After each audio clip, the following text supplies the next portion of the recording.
बाकी मैं क्या कहूँ, मेरे पास वर्ड नहीं है। जो ये घटना है मैंने सुनी है, तो इसमें कोई पॉलिटिक्स वाली बात नहीं है। एक रियल घटना है कि एक बच्ची के साथ में निर्दयता की गई और उसकी डेड बॉडी को नाले में फेंका गया। मतलब पहले से प्लानिंग थी। जो भी ऐसा लगता है कि जिन लोगों ने कृत्य किया है वो आपराधिक किस्म के लोग थे। ऐसे आपराधिक किस्म के लोग दिल्ली के अंदर घूम रहे हैं और बॉडी किडनैप हो गई। लड़की किडनैप होने के बाद उसकी हत्या कर दी गई। उसके बाद डेड बॉडी मिली और उसके बाद ये सारा घटनाक्रम है। और क्या बताऊँ मैं तो।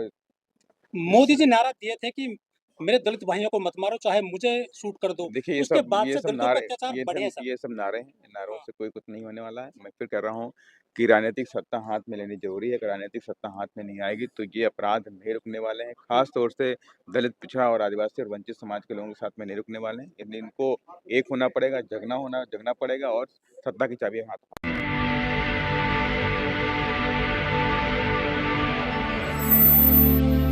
सर, आप पीड़िता के घर पर हैं आज, ढांढस बंधाने आए हैं, कुछ उनको न्याय मिल जाए, पुलिस प्रशासन से मुआवजा मिल जाए। क्या कहना चाहोगे? पूरा मामला क्या है सर ये? सर पूरा मामला क्या है जो अब तक आपने देखिए, अभी देखा? जो उनकी दादी ने जो बताया कि उनकी बेटी जो अ,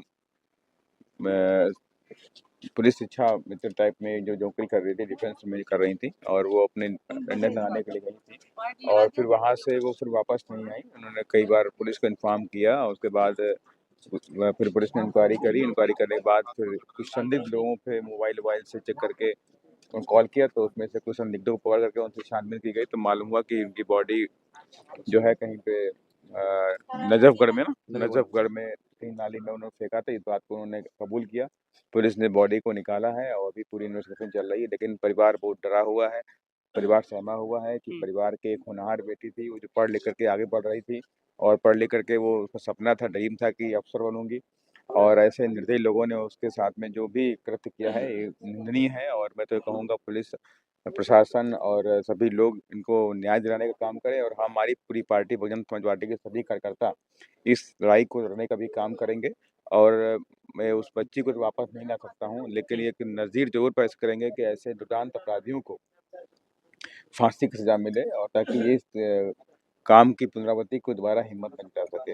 और इसके लिए हमारी पूरी टीम मुस्तैदी के साथ में लगी। सर ये दूर-दराज का इलाका नहीं है सर, राजधानी है देश की। यहाँ की पुलिस के जो है उदाहरण पेश किए जाते हैं कि तुरंत कार्रवाई करती है, हाईटेक इसको पुलिस है। इसको यहाँ पे क्या लेकर ढील के बरती गई है पुलिस के द्वारा? इसके लेकर के भी अभी पार्लियामेंट चल रही है। इसको लेकर के भी मैं कई सारी बातें मैं पार्लियामेंट में उठाने का भी काम करूंगा कि किस तरह से गरीब और दलित आदिवासी जो दिल्ली के अंदर भी रहते हैं वो पूरे देश में सुरक्षित नहीं है और दिल्ली के अंदर भी सुरक्षित नहीं है। और जो बुरी बैड एलिमेंट होते हैं उनकी बहू बच्चियों के साथ में, बेटियों के साथ में इस तरह का अपराध करते आते हुए हैं। तो इसको लेकर के भी हम अभी काफी कुछ करने के मूड में हैं और हम करेंगे। सरकार नारा देती है बेटी बचाओ, बेटी पढ़ाओ, बेटियों को आगे बढ़ाओ, लेकिन बेटी के साथ में ऐसा कृत्य कर दिया गया।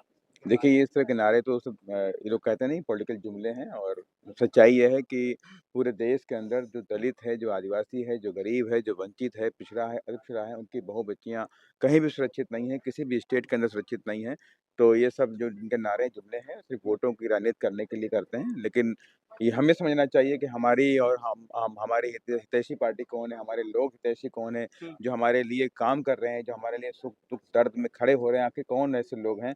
तो उनके साथ में उनको भी मिलकर रहना चाहिए। और मैं यही कहूँगा, मेरा कहना यही है कि जो मेरा जो वंचित समाज है, दबे कुचले और पिछड़े समाज के लोग हैं, उन्हें एक मुस्तैदी के साथ में एक साथ रहने की ज़रूरत है। और किसी भी बड़ी जो घटनाएँ हैं तभी रुक सकती हैं जब वो अपने सत्ता के केंद्र में पहुँचेंगे और बँटने की ज़रूरत नहीं है।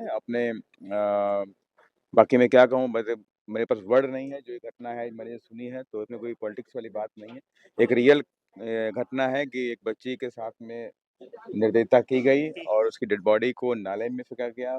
मतलब पहले से प्लानिंग थी। जो भी ऐसा लगता है कि जिन लोगों ने कृत्य किया है वो आपराधिक किस्म के लोग थे। ऐसे आपराधिक किस्म के लोग दिल्ली के अंदर घूम रहे हैं और बॉडी किडनैप हो गई। लड़की किडनैप होने के बाद उसकी हत्या कर दी गई। उसके बाद डेड बॉडी मिली और उसके बाद ये सारा घटनाक्रम है। और क्या बताऊँ मैं तो।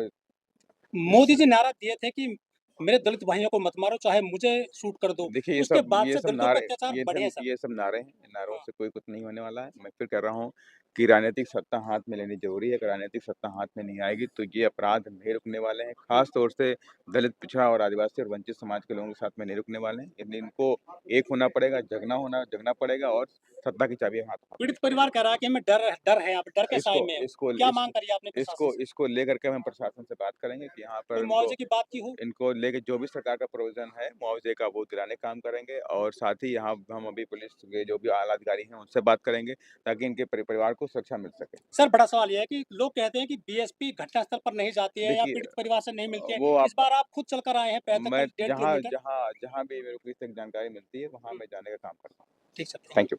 अगर आपको लगता है कि हमारा काम बहुजन समाज के लिए महत्वपूर्ण है तो आप हमें आर्थिक सहयोग के लिए सीन दिखाए गए QR कोड स्कैन और फोन पे और गूगल पे और UPI और बैंक अकाउंट में कर सकते हैं।